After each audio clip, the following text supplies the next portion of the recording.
ಮಾಜಿ ಪುರಸಭಾ ಅಧ್ಯಕ್ಷರು ಮತ್ತು ಕೇಂದ್ರ ರೇಷ್ಮೆ ಮಂಡಳಿ ಮಾಜಿ ಅಧ್ಯಕ್ಷರಾದ KM ಹನುಮಂತರಾಯಪ್ಪನವರ ಜೀವನಗಾದೆ ಎಂಬ ಪುಸ್ತಕವನ್ನು ಇದೇ 29ರಂದು ಭಾನುವಾರ ಬಿಡುಗಡೆ ಮಾಡಲಾಗುವುದು. ಈ ಬಿಡುಗಡೆ ಮಾಡಲಾಗುವ ವಿಚಾರವನ್ನು ಹನುಮಂತರಾಯಪ್ಪನವರು ಹೇಳಿದ್ದಾರೆ. ಈ ಸುದ್ದಿಗೋಷ್ಠಿ ನಡೆಸಿ ಈ ತನ್ನ ಜೀವನಗಾದೆಯನ್ನು ಕೂಡ ವಿವರಿಸಿದ್ದಾರೆ.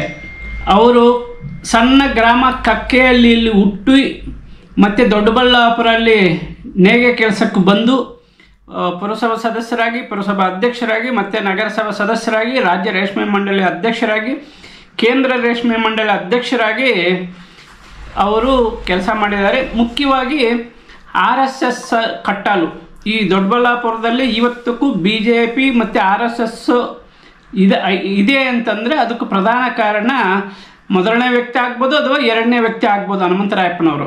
ಅವರ ಜೀವನಗಾದೆಯ ರೂಪದಲ್ಲಿ ಈ ಪುಸ್ತಕವನ್ನು ಬಿಡುಗಡೆ ಮಾಡ್ತಾ ಇದ್ದಾರೆ. ನೀವು ಬನ್ನಿ. ಈ ಕಾರ್ಯಕ್ರಮ ದೊಡ್ಡಬಳ್ಳಾಪುರ KMH ಕನ್ವೆನ್ಷನ್ ಹಾಲ್ನಲ್ಲಿ ನಡೆಯಲಿದೆ. ಭಾನುವಾರದ ದಿನ ನೀವು ಬಿಡುವು ಮಾಡ್ಕೊಂಡು 9 ಗಂಟೆಗೆ ಬನ್ನಿ. ಈ ಪುಸ್ತಕ ಬಿಡುಗಡೆ ಕಾರ್ಯಕ್ರಮಕ್ಕೆ ಹಲವಾರು ಗಣ್ಯ ವ್ಯಕ್ತಿಗಳು ಕೂಡ ಹಾಜರಾಗಲಿದ್ದಾರೆ. ಈ ವಿಚಾರ ಜೀವನಗಾದೆಯ ವಿಚಾರ, ಹನುಮಂತರಾಯಪ್ಪನವರ ಜೀವನಗಾದ ವಿಚಾರವನ್ನು ನೀವು ಕೂಡ ತಿಳ್ಕೊಳ್ಳಿ. ತುಂಬ ಚೆನ್ನಾಗಿ ಪುಸ್ತಕ ಮೂಡಿ ಬಂದಿದೆ. ಈ ಪುಸ್ತಕವನ್ನು ಕೂಡ ನೀವು ಕೂಡ ಓದಿ ಹನುಮಂತರಾಯಪ್ಪ ಯಾವ ಥರ ಸಣ್ಣ ಕಕ್ಕೆಯಲ್ಲಿ ಊರಿಂದ ದೊಡ್ಡಬಳ್ಳಾಪುರಕ್ಕೆ ಬಂದು ದೊಡ್ಡಬಳ್ಳಾಪುರದಲ್ಲಿ ನೇಗೆ ವೃತ್ತಿಯನ್ನು ಆರಂಭಿಸಿ ಕೇಂದ್ರ ರೇಷ್ಮೆ ಮಂಡಳಿ ಅಧ್ಯಕ್ಷರಾಗಬೇಕು ಅಂತಂದ್ರೆ ಸಾಮಾನ್ಯ ವಿಚಾರ ಅಲ್ಲ. ಇದರ ಸಂಪೂರ್ಣ ವಿಚಾರವನ್ನು ಅವರೇ ಮಾತನಾಡಿದ್ದಾರೆ ಸುದ್ದಿಗೋಷ್ಠಿಯಲ್ಲಿ. ಈ ಸುದ್ದಿಗೋಷ್ಠಿಯನ್ನು ನೋಡಿ ನಿಮಗೇನಾದ್ರೂ ಈ ವಿಡಿಯೋ ಇಷ್ಟ ಆದರೆ ದಯಮಾಡಿ ಲೈಕ್ ಮಾಡಿ. ನಾನು ಕೇಳ್ತಾ ಇರೋದು ನಿಮ್ಮನ್ನು ಲೈಕ್ ಮಾಡಿ. ಇದು ನಿಮಗೇನಾರ ಇಷ್ಟ ಆದರೆ ನಿಮ್ಮ ಗೆಳೆಯರಿಗೂ ಫಾರ್ವರ್ಡ್ ಮಾಡಿ. ಭಾನುವಾರ ನಡೆಯುವ ಈ ಪುಸ್ತಕ ಬಿಡುಗಡೆ ಕಾರ್ಯಕ್ರಮದಲ್ಲಿ ತಾವು ಕೂಡ ಭಾಗವಹಿಸಿ ಹೆಂಗೆ ನಡ್ಕೊಂಡು ಬಂದರೂ ಅವರ ಜೀವನಗಾಥೆಯನ್ನು ಆ ಪುಸ್ತಕ ರೂಪದಲ್ಲಿ ವಿವರಿಸಲಿದ್ದಾರೆ. ಸಾಧಾರಣವಾಗಿ ಈ ಗಾಥೆ ನಾವ್ಯಾವುದು ಕನಸು ಕಂಡಿದ್ದೇನಲ್ಲ. ಇದು ಒಂದಂತೂ ಹೇಳೋಕ್ಕೆ ಇಷ್ಟಪಡ್ತೇನೆ, ನನಗೆ ವಿದ್ಯೆ ಅಂಟ್ಲೂ ಇಲ್ಲ. 1-2ನೇ ಕ್ಲಾಸ್ನಲ್ಲೂ ಕೂಡ ನಮ್ಮ ಅಣ್ಣಂದಿರೋ ತುಂಬ ನಾವು 5 ಜನ ಅಣ್ಣ ತಮ್ಮಂದಿರು. ನಾವು ಕೊನೆಯವನು ನಾನು. ಅವ್ರಿಗೆ ಓದಿಸ್ಬೇಕು ಅಂತ ತುಂಬ ಇಂಟ್ರೆಸ್ಟು. ನನಗೆ ಅಂಟೋದಿಲ್ಲ, ದಿವಸ ಓದಿಯೋದು. ಇದು ತಡಿಲಾರ್ದೆ ನಮ್ಮ ಅಣ್ಣ ಹತ್ರ ಹೇಳಿ, ನಮ್ಮ ತಾಯಿಗೂ ನಮ್ಮ ಅಣ್ಣನಿಗೆ ಹೇಳಿ, ನನ್ನಿಂದ ಆಗೋದಿಲ್ಲ, ನನಗೆ ಬಿಡಿಸ್ಬಿಟ್ಟು ಬೇಡ ಬಿಡಿ, ನಾನು ದೊಡ್ಡಬಳ್ಳಾಪುರಕ್ಕೆ ಬಿಡಿ, ಏನಾರ ಕೆಲಸ ಮಾಡ್ಕೊಂಡು ಅಲ್ಲೇ ಇದ್ಬಿಡ್ತೀನಿ ಅಂತ ಹೇಳಿ ಬಂದಂಥವ್ನು ನಾನು. ಮತ್ತು ಭಾಳಷ್ಟು ಸತಿ ಪ್ರಯತ್ನ ಪಟ್ಟೆ ಓದಬೇಕು ಅಂತ. ಇಲ್ಲಿ ಕ್ಲಾಸ್ಗಳಿಗೆಲ್ಲ ಹೋದೆ ಮತ್ತು ಸ್ಕೂಲ್ಗಳಿಗೆಲ್ಲ 70ನೇ ವಯಸ್ಸಿನಲ್ಲೂ ಕೂಡ 3 ತಿಂಗಳು ಟ್ರೈನಿಂಗ್ ಕೊಡ್ತಾರಲ್ಲ ಸ್ಕೂಲಿನ ಇದ್ರ ಬಗ್ಗೆ. ಆ ಹುಡುಗರ ಜೊತೆಗೆ ಹೋಗಿ ಕೂತ್ಕೊತಿದ್ದೆ. 2-3 ಸಾತಿ ಹೋದ್ರೂ ಕೂಡ ಅಂಟಲಿಲ್ಲ ಅದು. ಆದರೆ ಸಾಧಾರಣವಾಗಿ ಅವತ್ತಿಂದ ಇವತ್ತಿಗೊಂದು ಸಂತೋಷ ಆಗ್ತೈತೆ. ಕನ್ನಡ ತುಂಬ ಚೆನ್ನಾಗಿ ಬರೀತೀನಿ. ಸಣ್ಣ ತಪ್ಪಿದ್ರು ಕೂಡ ಕಂಡಿಡಿಯೋಷ್ಟರ ಮಟ್ಟಿಗೆ ಕನ್ನಡದ ಮೇಲೆ ಹಿಡ್ತಾ ಇದ್ದೆ ನನಗೆ. ಆ ಥರ ಬಂದವರು ಒಂದು ಸರ್ತಿ ಕೆಲಸಕ್ಕೆ ಸೇರಿದಾಗ ಅವ್ರ ಮನೆಯೊಳಗೆ ನಾನು ಹೋಗಿದ್ದು. 3 ತಿಂಗಳು ಆದಮೇಲೆ 15 ರೂಪಾಯಿ ನನಗೆ ಸಂಬಳ ಹಾಕಿರೋ ಅವ್ರ ತಂದೆಯವರು. ಅದರಲ್ಲಿ ನಾನು ಸಾಧ್ಯ ಅನ್ಕೊಂಡೆ 15 ರೂಪಾಯಿಂದ 30 ರೂಪಾಯಿಗೆ ಹೋಗ್ಬಿಟ್ರೆ ನಾನು ಸಾಕಪ್ಪ ಭಗವಂತ ಅಂತ ಕೇಳಿದವನು. ಅವತ್ತಿಂದ ಇವತ್ತು ದಿವಸ ನಾನು ನಿಜವಾಗಿ ಹೇಳೋದಂದರೆ ಅವತ್ತಿಗೆ ನಾನು ಚಾಂಪಿಯನ್ನು. ಮಗ್ಗ ಬಿಡೋದ್ರೊಳಗೆ ಯಾರೂ ಸರಿಗಟ್ಟಕ್ಕಾತಿರಲ್ಲ ನನ್ನ. ಒಂದು ಮಾತು ಹೇಳ್ತೀನಿ, ಇವತ್ತು ದಿವಸ ಮಗ್ದವ್ರಿಗೆ ಭಾಳಷ್ಟು ಇದಿದೆ. ಯಾರೂ ಕೂಡ ಕನಿಷ್ಠ 8-10 ಗಂಟೆ ಕೆಲಸ ಮಾಡಿ ವಾರಕ್ಕೆ 6 ದಿವಸ ಕೆಲಸ ಮಾಡಿದರೆ ಇವತ್ತು ದಿವಸ ನಮ್ಮ ಮಗ್ದವರು ಆ ಸ್ಥಿತಿಯೊಳಗೇನು ಇರಬೇಕಾದಿಲ್ಲ. ಭಾಳಷ್ಟು ಸಂಪಾದನೆ ಆಗುತ್ತೆ. ಅವತ್ತು ಆತಾಯಿತು. ಆ ಥರ ಅರ್ಧ ಗಂಟೆ ಕೂಡ ಬಿಡುವಿಲ್ದಂಗೆ ಕೆಲಸ ಮಾಡಿದಂಥವ್ರು ನಾನು. ನನ್ನ ಮದುವೆ ಪ್ರಸಂಗ ಹೇಳಲೇಬೇಕು. ನಾನು ಮಗ್ಗ ಬಿಡೋವಾಗೆ ಮದುವೆ ಆಯಿತು ನನಗೆ.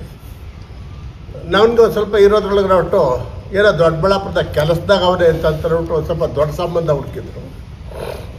ಅವತ್ತು ದಿವಸ ನಿಜವಾಗ ಆರ್ತಕ್ಷತೆ ಅಂತ ನಾವೇನು ಹೇಳ್ತೀವಿ, 6 ಗಂಟೆವರೆಗೂ ಮಗ್ಗ ಬಿಡ್ತಾ ಇದ್ದೆ ನಾನು.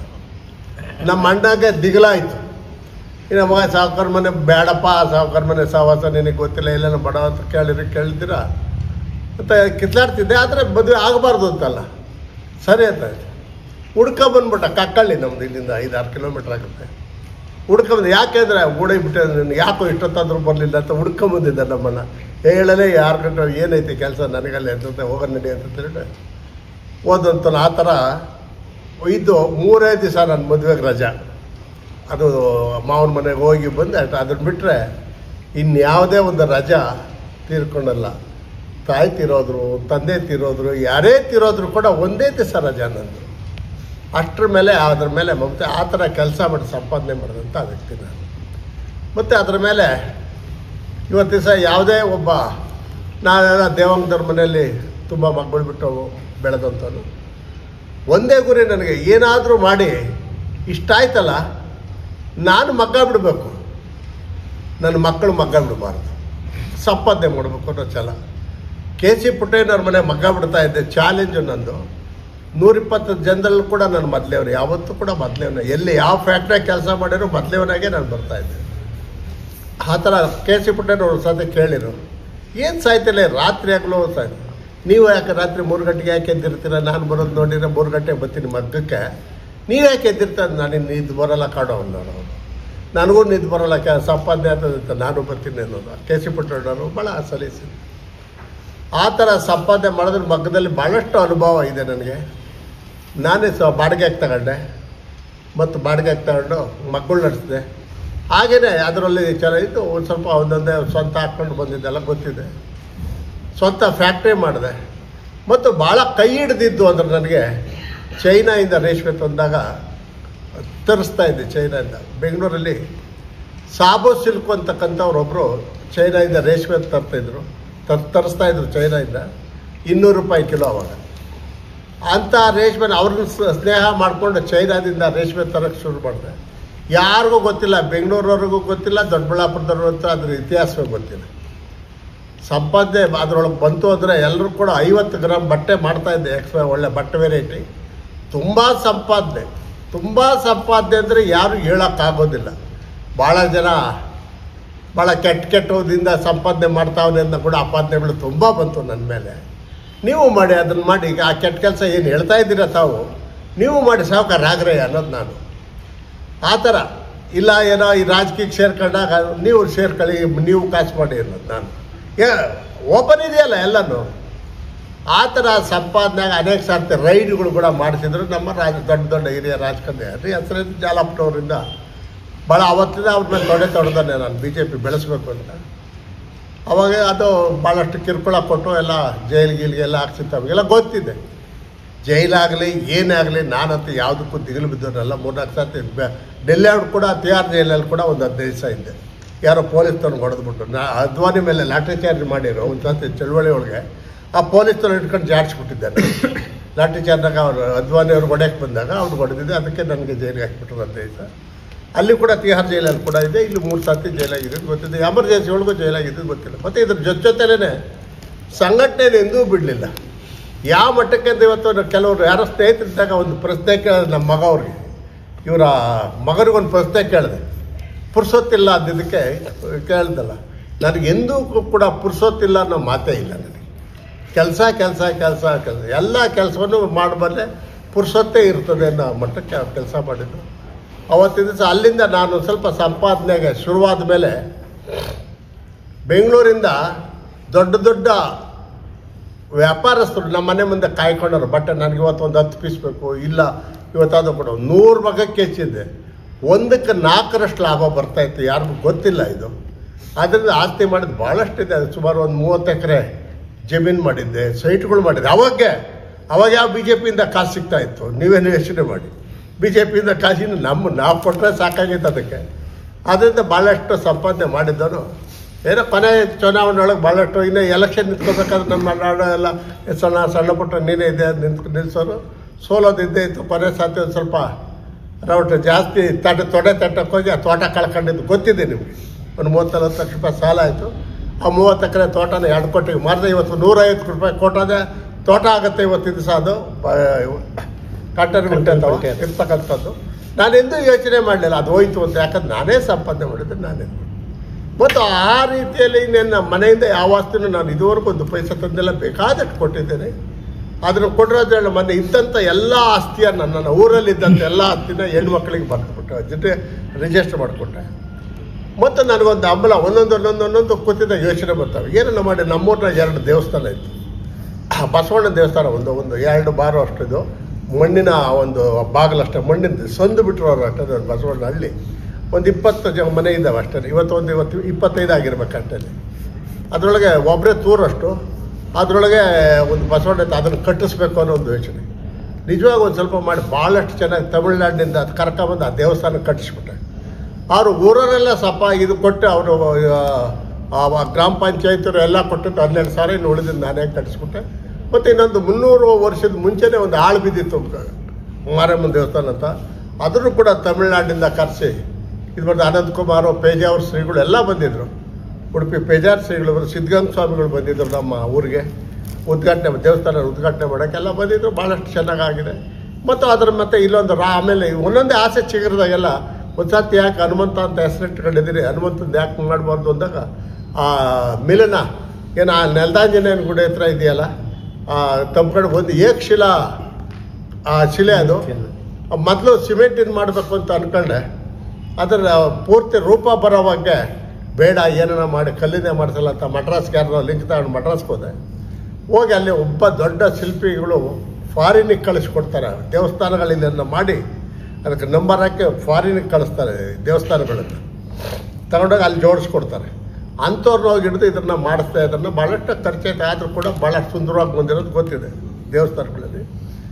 ಮತ್ತು ಇನ್ನೊಂದು ಅಂತಂದು ಸಾಧಾರಣ ಅವಾಗೇ ನಾನು ನನ್ನ ಜೊತೆ ಮಗ್ಗ ಬಿಡೋರಿಗೆ ಏನಾದರೂ ಮಾಡಬೇಕು ಅಂತ ಅನ್ನಿಸ್ದಾಗ ಎಲ್ರಿಗೂ ಬಟ್ಟೆ ಹೊಲಿಸ್ಕೊಟ್ರೆ ಹೇಗಿರುತ್ತದೆ ಅಂತ ಯೋಚನೆ ಮಾಡಿ ಸುಮಾರು ಒಂದು 200 ಜನ ನನ್ನ ಜೊತೆಯಲ್ಲಿ ಕೆಲಸ ಮಾಡ್ತಾಯಿದ್ರು. ಹುಡುಕ್ದೆ ಯಾಕಂದರೆ ಭಾಳಷ್ಟು ಲೇಟ್ ಆಯ್ತಲ್ವ, ಭಾಳಷ್ಟು ಜನ ಸತ್ತೋಗಿದ್ರು, ಜ್ಞಾಪಕಕ್ಕೆ ಬರಲಿಲ್ಲ. ಎಷ್ಟು ಜನ ಬಂದರು ಅಷ್ಟು ಜನಕ್ಕೆ ನಮ್ಮ ಸತ್ಯನಾರಾಯಣ ಹಾಲ್ ಇದೆಯಲ್ಲ ಅದರೊಳಗೆ ಒಂದು ಚೀಟಿ ಕೊಟ್ಟೆ. ನೀವು ನಿಮ್ಮ ಒಂದೊಂದು ಜೊತೆ ನಿಮ್ಮ ಮನೆಗೆ ಇರೋರೆಲ್ಲ ಬಟ್ಟೆ ಹೊಲಿಸ್ಕೊಟ್ರೆ ಅಂತ ಒಂದು ಚೀಟಿ ಕೊಟ್ಟೆ. ಭಾಳಷ್ಟು ಆವತ್ತಿಗೆ ನಾನು 3 ಲಕ್ಷ ರೂಪಾಯಿ ಆ ಬಟ್ಟೆದು ಕೊಟ್ಟೆ. ಇವತ್ತು ಸದ್ದಾಡ ಅಲ್ಲಿಗೆ ತಾವ್ಯಾರನ್ನ ಕೇಳಿದ್ರೆ ಗೊತ್ತಾಗುತ್ತೆ, ಇದು ಯಾರಿಗೂ ಗೊತ್ತೇ ಇಲ್ಲ, ಇದು ನಾವು ಹುಡುಗರಿಗಂತೂ ಗೊತ್ತೇ ಇಲ್ಲ. ಆ ಥರ ಐಡಿಯಾಗಳು ಬರ್ತಾ ಇರ್ತದೆ. ಮೊನ್ನೆ ನೀವು ನೋಡ್ಬೋದು, ನೀವು ಮೊನ್ನೆ ಸುಮ್ಮನೆ ಹಿಂಗೆ ಕೂತಿದ್ದಾಗ ನಮ್ಮ BJPಯಲ್ಲಿ ಭಾಳ ಶ್ರಮ ಪಟ್ಟಿರೋರಿಗೆ ತಾವೆಲ್ಲ ವರದಿ ಕೂಡ ಮಾಡಿದ್ದೀರಿ.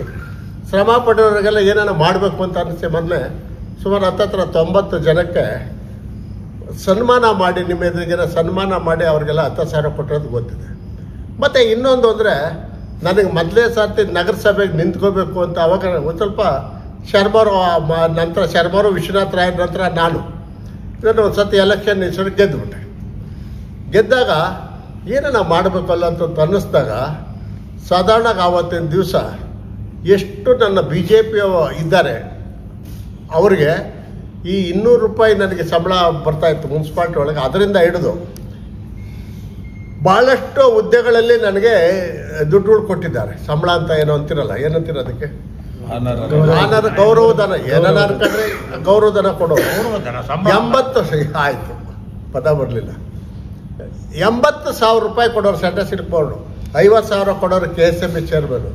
ಇವೆಲ್ಲ ಬಂದಿದ್ದು 200 ರೂಪಾಯಿನಿಂದ ಇದುವರೆಗೂ ಬಂದು ದುಡ್ಡನ್ನು ನಾನು ಯಾವುದೇ ಒಂದು ಪೈಸಾ ಕೂಡ ನನ್ನ ಮನೆಗೆ ತಗೊಂಡಿಲ್ಲ, ತಗೊಳ್ಳೋದು ಇಲ್ಲ. ಈ ಥರ ಬಂದಿದ್ದ ದುಡ್ಡನ್ನ ಎಲ್ಲ ಕೊಡ್ತಕ್ಕಂಥದ್ದು ಎಲ್ಲ ಅವಾಗವಾಗ 10 ಜನಕ್ಕೆ ಇದು ಮಾಡಿ ತಮಗೆ ಭಾಳಷ್ಟು ಜನಕ್ಕೆ ಗೊತ್ತಿರಬೇಕು. ಸನ್ಮಾನಗಳು ಮಾಡಿ ಅದು 10,000 ಕೊಟ್ಬಿಟ್ಟಿರ್ತಕ್ಕಂಥ ಗೊತ್ತಿದೆ. ಮೊನ್ನೆನೂ ಕೂಡ ಕೊಟ್ಟಿದ್ದೇನೆ. ಇನ್ನು ಮುಂದೆ ಇವತ್ತು ಒಂದು ಸಂತೋಷ ಅಂದರೆ ಇವತ್ತೇನೋ ಒಂದು 5 ಲಕ್ಷ ಕೊಡ್ತಾರೆ ಅಂತೇನೋ ಅಂದಾಜಿದೆ. 5 ಲಕ್ಷ ಪ್ರಸಿದ್ಧಿ ಜೊತೆಗೆ 5 ಲಕ್ಷ ರೂಪಾಯಿ ಕೊಡ್ತಾರೆ ಅಂತ ಗೊತ್ತಿಲ್ಲ, ಅದಕ್ಕೆ ಅನಿಸಿಕೆ ಇದೆ. ಆದರೂ ಕೂಡ ನಾನೇನು ಇಟ್ಕೊಳ್ಳೋದಿಲ್ಲ, ಆದರೂ ಕೂಡ ಇದು ಮಾಡ್ತಕ್ಕಂಥದ್ದು ಕೊಡ್ತಕ್ಕಂಥದ್ದು.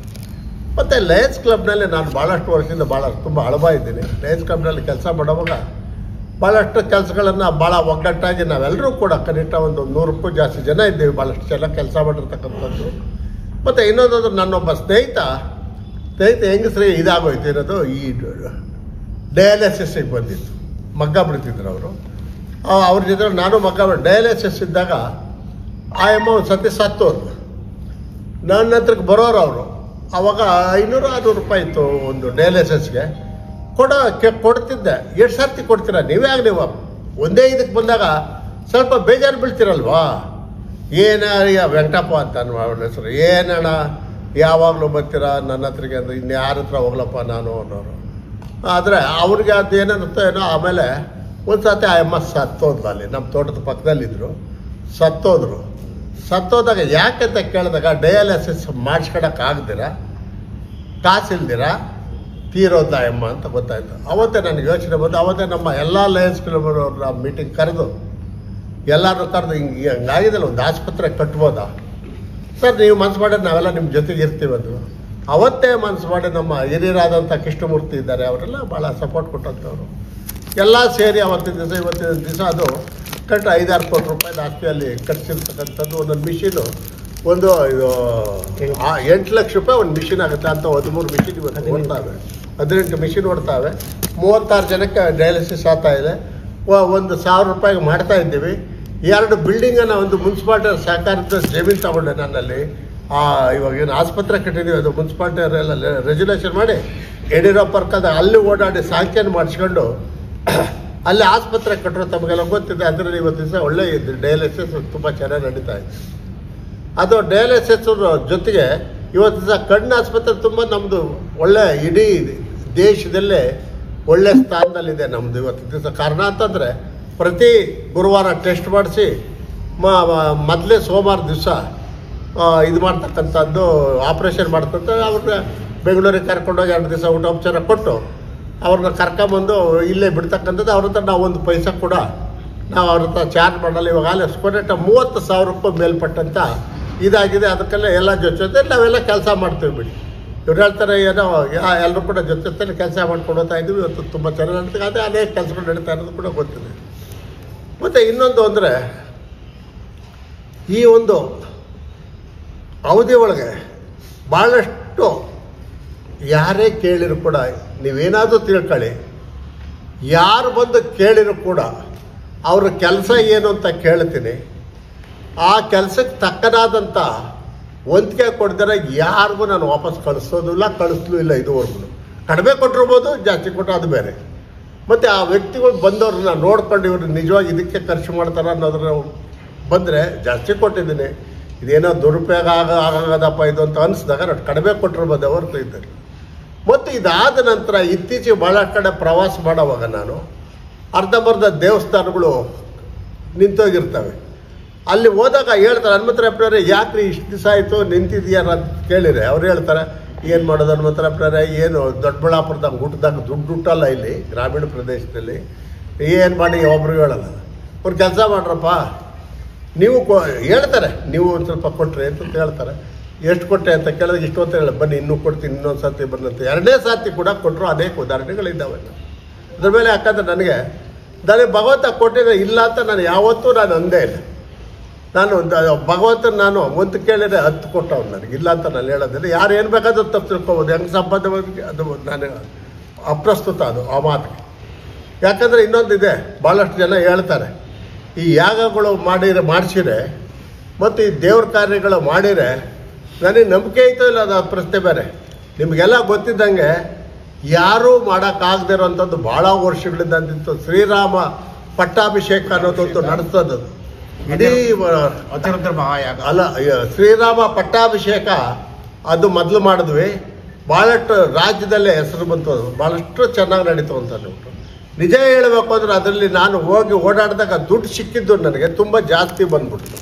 ಮತ್ತು ಯಾವುದೇ ಸಂಘ ಸಂಸ್ಥೆಯಲ್ಲಿ ದುಡ್ಡು ಇದ್ದರೆ ಉಳಿಯೋದಿಲ್ಲ, ಯಾರೋ ಅದು ಕುಟ್ಕೋತಾರೆ. ಅದಕ್ಕೆ ಮಾಡಿ ಅದರೊಳಗೆ ವಾಪಸ್ಸು ಕೊಟ್ಟೆ.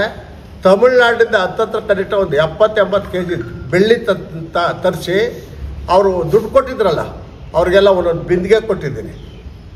ಇದು ಬೆಳ್ಳಿದು ಸಣ್ಣದೊಂದು ಕೊಟ್ಟಿದ್ದೇನೆ, ಕಾಯಿಸ್ಕೊಟ್ಟಿದ್ದೇನೆ. ಅವ್ರು ಕೊಟ್ಟಿದ್ದ ಆಧಾರದ ಮೇಲೆ ಅಂದರೆ ಆ ದುಡ್ಡನ್ನು ಪೂರ್ತಿ ಅವ್ರಿಗೆ ರಿಟರ್ನ್ ಕೊಟ್ಬಿಟ್ಟೆ. ಅದನ್ನು ಭಾಳಷ್ಟು ಜನ ಉಂಗಿ ಶಂಕರಪ್ಪ ಇವತ್ತು ನಮ್ಮ ಇದಿಲ್ಲ, ಏನನ್ನು ಮಾತ್ರ ದುಡ್ಡು ವಾಪಸ್ ಕೊಟ್ಟಿದ್ದು ನೀವು ಈ ಥರ ಮಾಡ್ತೀರ ಅನ್ನೋದು ಆಶ್ಚರ್ಯ ವ್ಯಕ್ತಪಡಿಸಿರೋರು. ಉಂಗಿ ಶಂಕರಪ್ಪನವ್ರು ಅವರು 25,000 ಏನೋ ಕೊಟ್ಟಿದ್ರು ಅಂತ ಕಾಣ್ತಾರೆ. ಭಾಳ ದುಡ್ಡು ಜಾಸ್ತಿ ಕೊಟ್ಟಿದ್ರು. ಒಂದು ದೊಡ್ಡ ಬಿಂದಿಗೆ ಅಂತ ಅವ್ರು ಕೊಟ್ಟಿದ್ದೆ. ಆ ಥರ ಎಲ್ಲೇ ಸಂಸ್ಥೆಯಲ್ಲಿ ಇದ್ರೂ ಕೂಡ ಇದಾಗೋದಿಲ್ಲ. ಎಲ್ಲೋದ್ರೂ ಅಷ್ಟೇ ಒಂದು ಟ್ರಸ್ಟ್ ಮಾಡ್ತೀನಿ, ಯಾವುದೇ ಸಂಸ್ಥೆಯಲ್ಲಿ ಇದ್ರೂ ಕೂಡ. ಅದರಲ್ಲೂ ಕೂಡ ಅದೇ ಥರ ಇವತ್ತು ದಿವಸ ಕೋಟೆಗರಡಲ್ಲಿ ಕೆಲಸ ಮಾಡ್ತೀನಿ. ಅಲ್ಲೂ ಕೂಡ ಕೊಟೆಗರಡಿಯಲ್ಲಿ ಎಷ್ಟರ ಮಟ್ಟಿಗೆ ಇದೆ ಅಂತಂದ್ರಲ್ಲಿ ನಾವು ಯಾರ ಹತ್ರನೂ ಫೀಸ್ ವಸೂಲು ಮಾಡೋದಿಲ್ಲ. ನಮ್ಮ ಹತ್ರ ಜಿಮ್ ಇದೆ, ಅದಕ್ಕೆ 100 ರೂಪಾಯಿ ಮಾಡಿದ್ದೀವಿ. ಅಷ್ಟು ಬಿಟ್ಟರೆ ಗರಡಿ ಸಾಧನೆ ಮಾಡೋರು ಕುಸ್ತಿ ಮಾಡೋರಿಗೆ ಕೊಡೋದಿಲ್ಲ. ಅಲ್ಲಿ ಒಂದು ಫೋಟೋ ಕರೆಕ್ಟ ನೀವು ನಂಬ್ತಿರೋ ಬಿಡ್ತಾರೆ 20 ಲಕ್ಷ ರೂಪಾಯಿ ಇಟ್ಟಿದ್ದೇನೆ ನಾನು ಅಲ್ಲಿ ಅದರೊಳಗೆ. ಅದು ಟ್ರಸ್ಟ್ ಇದೆ, 20 ಲಕ್ಷ ರೂಪಾಯಿ ಇದೆ. ನಮ್ಮ ಈ ದೇವಂಗ ಸಂಘದ ಇದಿದೆಯಲ್ಲ, ಎಣ ಸುಡೋ ಅದು ಏನಿದೆಯಲ್ಲ, ಅವ್ರಿಗೆ 2 ಇವು ಕೊಟ್ಟಿದ್ದೇವೆ. ಅಲ್ಲ ಇದಪ್ಪ ಸುಡೋದಪ್ಪ, ಅದು ಏನೋ ಅಂತಾರಲ್ಲ ಒಲೆ, ಮುಕ್ತಿಧಾಮದಲ್ಲಿ 2 ಒಲೆ ಕೊಡಿಸಿದ್ವಿ ಕೋಟೆಗರಡಿಂದ. ಇನ್ನೆಷ್ಟು ಸಂಪಾದನೆ ಲೆಕ್ಕ ಹಾಕ್ತದೆ ನಮ್ಮ ದುಡ್ಡು. ಮತ್ತು ಯಾರೇ ಬಂದು ಈ ಆ ಒಂದು ಏನೇ ಕೇಳಿದ್ರೆ ಪುಸ್ತಕಗಳು ಅಥವಾ ಟೇಬಲ್ಲು ಕುರ್ಚಿಗಳು ಇವೆಲ್ಲ ಕೊಡ್ತಕ್ಕಂಥ ಒಂದು ವ್ಯವಸ್ಥೆ ಇದೆ. ಇವತ್ತು ಅಷ್ಟೇ ಯಾರನ್ನ ಅಕಸ್ಮಾತ್ ದುಡ್ಡಿಲ್ಲ ಅಂತ ಬಂದರೆ 3000 ರೂಪಾಯಿ ಕೊಡೋಂಥದ್ದನ್ನು ಇಟ್ಕೊಂಡಿದ್ದೇನೆ ನಾನು. ಏನು ಸುಡಕ್ಕೆ ನಮ್ಮ ಹತ್ರ ಕಾಸಿಲ್ಲ, ಮಣ್ಣು ಮಾಡೋಕ್ಕೆ ಕಾಸಿಲ್ಲ ಅಂತ ಬಂದರೆ 3000 ರೂಪಾಯಿ ಕೊಟ್ಟು ಕಳಿಸ್ಬೋದು. ಅದಕ್ಕೆ ಯಾವ ಪ್ರಮಾಣ ಪತ್ರವೂ ನನಗೆ ಬೇಕಿಲ್ಲ. ಕುಡುಕರು ಬಂದಾಗ ಒಂದು ಸ್ವಲ್ಪ ನಿಗಾ ಮಾಡ್ತೀನಿ, ಅಷ್ಟು ಬಿಟ್ಟರೆ ಇನ್ನೆಲ್ಲ ಅದಿದೆಯಲ್ಲ, ಅಣ್ಣ ನನ್ನ ಹೆಂಡ್ರು ಸತ್ತೋದ್ರಣ್ಣ ಅಂತ ಬರ್ತಾನೆ. ಈ ಸತ್ತೂರಲ್ಲ ಯಾತೂರಲ್ಲ, ಅವ್ರನ್ನೂ ಸ್ವಲ್ಪ ಅವಾಯ್ಡ್ ಮಾಡೋದು ಬಿಟ್ಟರೆ ಇನ್ಯಾರೇ ಬಂದರೂ ಯಾವುದೇ ಕೇಳಿದ್ರೆ 3000 ಕೊಟ್ಟು ಕಳಿಸ್ತಕ್ಕಂಥದ್ದು ಇವತ್ತಿದೆ. ಯಾರು ಕೇಳಿದ್ರೆ ನಾನು ಹೇಳೋದಲ್ಲ, ಭಾಳಷ್ಟು ದಾನ ಧರ್ಮಗಳನ್ನು ಮಾಡಿದ್ದೇನೆ ಒಂದು ಸಾತಿ. ಯಾಕಂದರೆ ನಿಮ್ಮ ಹತ್ರ ಹಂಚ್ಕೋಬೇಕು ಅನ್ನೋದು. ಆಮೇಲೆ ನಾನು ಈ 3 ಪ್ರತಿಮೆ ಸ್ಥಾಪನೆ ಮಾಡಿದ್ದು ಮುನ್ಸಿಪಾಲ್ಟಿ ಇತಿಹಾಸದಲ್ಲಿ. ಕೊಂಗಾಡಿಯಪ್ಪನವ್ರದ್ದು, ಮಹಾತ್ಮ ಗಾಂಧಿ ಅವ್ರದ್ದು ಮತ್ತು ವಿವೇಕಾನಂದರದು 3 ನಮ್ಮ ಕಾಲದಲ್ಲೇ ಮಾಡಿದಂಥದ್ದು. ಇವತ್ತು ಹಳೆ ಬಸ್ ಸ್ಟ್ಯಾಂಡಾಗ ಏನು ಇವತ್ತು ದುಡ್ಡಿಲ್ಲ ಅಂತ ಏನೂ ಕಳಿಸ್ತೀರ, ಇಷ್ಟು ಕೋಟ್ಯಾಂತರ ರೂಪಾಯಿ ಬರ್ತದೆ. ಏನೋ ಆತಂದಂತ ತಮಗೆ ಗೊತ್ತು. ಅವತ್ತು ದಿವಸ ದುಡ್ಡು ಸಂಬಳ ಕೊಡೋಕೆ ದುಡ್ಡು ಇರ್ತಿರಲಿಲ್ಲ. ಅನೇಕ ಸಾರ್ತಿ ಲಕ್ಷಗಳು ದುಡ್ಡನ್ನು ಕೊಟ್ಟು ಸಂಬಳಗಳು ಕೊಡಿಸ್ತದೆ. ಯಾಕಂದರೆ ಆ ಕಸ ಗುಡಿಸೋರಿಗೆ ಅಥವಾ ಸಣ್ಣ ಕೆಲಸಗಾರಿಗೆ ಯಾಕೆ ಸರಿ ಮಾಡು, 2 ತಿಂಗಳಾಯ್ತು ತೆಲುಗಿನಾಗೆ, 2 ತಿಂಗಳಾಯ್ತು ದುಡ್ಡು ಕೊಡಲಿಲ್ಲ, ನಾವೇನು ತಿಂದ್ಬಿಟ್ಟು ಗುಡ್ಸಲ್ಲ ಕಸವನ್ನು. ಆಮೇಲೆ ಕರೆದು ಅವ್ರನ್ನ ನಮ್ಮ ಹೆಲ್ತ್ ಇನ್ಸ್ಪೆಕ್ಟ್ರ್ ಅವ್ರ ಕಡೆ ಏನೇ ಯಾಕಂದ್ರೆ ಅವ್ರು ಸರ್ ದುಡ್ಡೇ ಬರಲಿಲ್ಲ, ಏನು ಮಾಡೋದು. ಮತ್ತು ಇದು ಬರಬಾರ್ದು. ನಮ್ಮ ಹತ್ರ ಕೆಲಸ ಮಾಡೋಕೆ ಎಷ್ಟು ಬೇಕಾ ತೊಗೊಂಡೋಗ್ರಿ, ಎಷ್ಟು ಬೇಕಾದ್ರೂ ತಗೊಂಡೋಗಿ ಕೊಟ್ಟು ಅವ್ರಿಗೆಲ್ಲ ಪ್ರತಿ 2ನೇ ತಾರೀಕು ಸಂಬಳ ಕೊಡಿಸ್ಬಿಡ್ತಿದ್ದೆ ಅವ್ರಿಗೆಲ್ಲ. ನಾನು ದುಡ್ಡು ಕೊಟ್ಟು ಬರೋದು. ಆಮೇಲೆ ಬಂದಾಗ ವಾಪಸ್ ತಗೊಂಡಿದ್ದೀನಿ, ಬಡ್ಡಿ ಇಲ್ಲ. ಮತ್ತು ಯಾರೇ ಕಾಂಟ್ರಾಕ್ಟರ್ ಹತ್ರ ಕೆಲಸ ಮಾಡಬೇಕಾದ್ರೂ ಕೂಡ ಅವ್ರಿಗೆ ದುಡ್ಡು ಕೊಡ್ತಾ ಇದ್ದೆ, ಬಡ್ಡಿ ಇಲ್ಲದೆ ದುಡ್ಡು ಕೊಡ್ತಿದ್ದೆ. ಕಾಂಟ್ರಾಕ್ಟ್ಗಳು ಕೆಲಸ ಮಾಡ್ತಿದ್ರಲ್ಲ, ಬೇಗ ಮಾಡು ಮುಗಿಸು ಅಂತ ಹೇಳಿ ದುಡ್ಡು ಕೊಡ್ತಾ ಇದ್ದೆ. ಪ್ರಭುಗೂ ನನಗೊಂದು ಸರ್ತಿ ಈ ಮೀಟಿಂಗ್ನೊಳಗೆ ಯಾಜಿಯಾಗಿ ಭಾಳ ಬೈದುಬಿಟ್ಟಿದ್ದೆ ಪ್ರಭುಗೆ ನಾನು. ಯಾಕಂದ್ರೆ ನೀನು ಬಡ್ಡಿಗೆ ಕೊಡ್ತಾ ಇದ್ದೆ ಕಾಸು ಅಂತ. ನಾನು ಬಡ್ಡಿಗೆ ಎಂದು ಕಾಸು ಅವತ್ತು ಕೊಟ್ಟೋನಲ್ಲ, ಆ ವ್ಯವಹಾರವೂ ನಂದಲ್ಲ. ಈ ಥರ ಪ್ರಭುನ ಕೇಳಿರಿ, ಬೇಕಾದ್ರೆ ಬೈತಿದ್ರು. ಈ ಥರ ಕೆಲಸ ಮಾಡ್ಕೊಂಡು ಬಂದಂಥವನು. ಮತ್ತು ಇನ್ನೊಂದು ಅವತ್ತಿಗೆ ಇವತ್ತು ಸ್ವಲ್ಪ ಹೇಳ್ರಿ, ಇವತ್ತು ಕೂಡ ಜ್ಞಾಪಕ ಬರ್ತಾ ಇದ್ದೆ. ನಾನು ಶರ್ಮಾ ಅವರು ಡೆಲ್ಲಿಗೆ ಹೋಗಿ ನಮ್ಮ ಧನಂಜಯ ಕುಮಾರ್ ಆರ್ಥಿಕ ಮಂತ್ರಿ ಆಗಿದ್ದರು, ಉಪರಾಷ್ಟ್ರಪತಿ, ನಮ್ಮ ಉಪಸಭಾಪತಿ ಮಲ್ಲಿಕಾರ್ಜುನರಾಗಿದ್ದರು. ಅವಾಗ ಅವ್ರು ನೀಡಿದು ಅವತ್ತಿಗೆ 5 ಕೋಟಿ ರೂಪಾಯಿ ತಗೊಂಡು ಬಂದೆ. ಅವತ್ತಿಗೆ ಲೆಕ್ಕ ಹಾಕಿ ಎಷ್ಟು 20 ವರ್ಷ ಆಯಿತು, 30 ವರ್ಷ ಆಯಿತು, 94 ಲೆಕ್ಕ ಹಾಕಿ ಅವಾಗೇ 5 ಕೋಟಿ ಅಂದರೆ ಇವತ್ತು ಎಷ್ಟು ತರೋ ಶಕ್ತಿ ಇತ್ತು ನನಗೆ. ಅವತ್ತೇ ತಂದು ಇವತ್ತು ದಿವಸ ಏನು ನಮ್ಮ ಬಸ್ ಸ್ಟ್ಯಾಂಡಾಗ ಇನ್ನೊಂದು ಕಾಂಪ್ಲೆಕ್ಸ್ ಕಟ್ಟೈತಲ್ಲ, ಆ ಕಾಂಪ್ಲೆಕ್ಸ್ ಕಟ್ಟಿಸಿದ್ರು ಕೂಡ ಆ 5 ಕೋಟಿ ರೂಪಾಯಿನಿಂದ ಅದಾಗಿರ್ತಕ್ಕಂಥದ್ದು. ಮತ್ತು ಇದುವರೆಗೂ ಎಷ್ಟು ಪ್ರೆಸಿಡೆಂಟ್ಗಳು ಆಗಿದ್ದಾರೆ, ಪ್ರಭು ಸೇರಿ ಅಥವಾ ಬೇರೆ ಬೇರೆ ಎಲ್ಲ ಪ್ರೆಸಿಡೆಂಟ್ಗಳಿಗೂ ಹೋಗಿ ಖುದ್ದು ಮಾತಾಡಿ ಹೇಳಿದ್ದೇನೆ, ಬನ್ನಿ ರಾಜ್ಯದಲ್ಲಿ ದುಡ್ಡು ಬೇಕಾ ಕೊಡಿಸ್ಕೊಡ್ತೀನಿ, ನಮ್ಮ ಗೌರ್ಮೆಂಟ್ ಇರಲಿ ಇಲ್ಲದೆ ಹೋಗಲಿ ದುಡ್ಡು ಕೊಡಿಸ್ಕೊಡ್ತೀನಿ, ನನಗೆ ಗೊತ್ತಿದೆ ಯಾರ ಹತ್ರ ಹಿಡಿದು ಕೊಡ್ತಾರೆ ಅಂತ. ಕೇಂದ್ರಕ್ಕೆ ಬನ್ನಿ, ನನಗೆ ಖರ್ಚಿಗೆ ಕಾಸು ಕೊಡಬೇಡಿ, ನನ್ನ ಕಾಸನ್ನ ನಾನು ಬರ್ತೀನಿ, ಇಲ್ಲ ಬೇಕಾ ನಿಮಗೂ ಚಾರ್ಜ್ ಕೊಡ್ತೀನಿ, ಬನ್ನಿ ದುಡ್ಡು ಕೊಡಿಸ್ತೀನಿ. ಎಷ್ಟು ಬೇಕಾದರೂ ಕೊಳಿತದೆ. ದುಡ್ಡು ಕೇಳಿದರೆ ಒಬ್ಬ ಮುನ್ಸಿಪಲ್ ಪ್ರೆಸಿಡೆಂಟು ಅವನು ಭಾಳಷ್ಟು ನಿಯತ್ತಿನಿಂದ ಕೆಲಸ ಮಾಡೋಂಥ ವ್ಯಕ್ತಿ ಕೇಳಿದರೆ ಎಲ್ಲೂ ಕೂಡ ದುಡ್ಡು ಕೊಡೋದಿಲ್ಲ ಅಂತ ಹೇಳೋಕ್ಕಿಲ್ಲ, ಕೊಡ್ತಾರೆ. ಅಷ್ಟಲ್ಲ ಇಷ್ಟು ಈ ಥರ ದುಡ್ಡುಗಳನ್ನ ಕೊಡ್ತಾರೆ. ಯಾರು ಕೂಡ ಅದ್ರ ಕಡೆ ಗಮನ ಇಲ್ಲ. ಇನ್ನು ಬೇರೆ ಯಾತ್ರ ಕಡೆ ಗಮನ ಕೊಡ್ತಾರೆ ನಾನು ಹೇಳಬೇಕಾದಂಥ ವಿಷಯ ಇಲ್ಲ. ಭಾಳಷ್ಟು ಈ ಥರದಲ್ಲಿ ಬಂದಂಥ ವ್ಯಕ್ತಿ ನಾನು. ಅಯೋಧ್ಯ ಯಾತ್ರೆ ಅಯೋಧ್ಯೆಗೆ ಒಂದು ಸಾತಿ ನನಗನ್ನಿಸ್ತು, ನಾನಂತೂ ಈ ಊರಾಗ ಯಾರು ನೋಡೋರು ಇಲ್ಲ ಗೊತ್ತಿಲ್ಲ, ಕಾಶಿನ 45 ಸರ್ತಿ ನೋಡಿದ್ದೀನಿ, ಕಾಶಿ ಅಯೋಧ್ಯೆ ಅವೆಲ್ಲ ನೋಡಿದ್ದೀನಿ.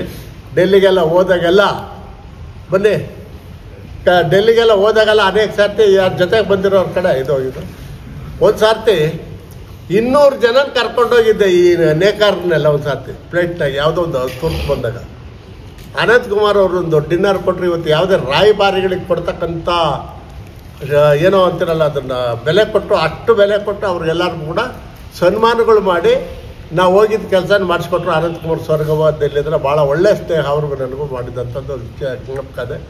ಸಣ್ಣ ಪುಟ್ಟ ಕೆಲಸಗಳನ್ನ ಡೆಲ್ಲಿ ಓಡಾಡಿದ್ದೀನಿ, ಕರ್ನಾಟಕದಲ್ಲಿ ಓಡಾಡಿದ್ದೀನಿ, ಮಂತ್ರಿಗಳ ಹತ್ರ ಓಡಾಡಿದ್ದೀನಿ.